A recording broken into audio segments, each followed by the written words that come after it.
Ayan, good morning mga kabakyard. Welcome back sa ating vlog ngayong araw. So, usapang manok pa rin po tayo. So, ang tanong, pag nagbaksin po ba ako, mamamatay po ba ang mga manok ng aking kapitbahay?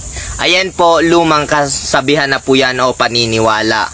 Gawa po ng tayo po ay nagbabaksin sa atin pong mga sisiw pag marami po tayong hatch. At saka tayo po ay nag-immunize din pag malapit po ang mga sakitan ng mga manok o yun pong uso ang sakit na atay o yung pong NCD sa mga manok. So, ibig sabihin po niyan, kahit magbaksin ako, hindi po mamamatay ang mga manok ng aking kapitbahay. May basihan po ba ang kasabihang yan? Meron po yan. Gawa po, ang binabaksin po natin ay live virus po yan o yun pong buhay na binibigay natin sa ating mga manok para po maiwasan o makontrol po ang mga sakit na dadapo sa ating mga manok na galing sa hangin. So, ibig sabihin po, proper disposal po yan para hindi po makaapekto sa ibang manok ang ating ibinabaksin sa ating mga manok. So, kung meron naman po tayong pagkakataon, atin na lang pong ipaalam sa ating mga kapitbahay na tayo po ay magbabaksin nang sila naman po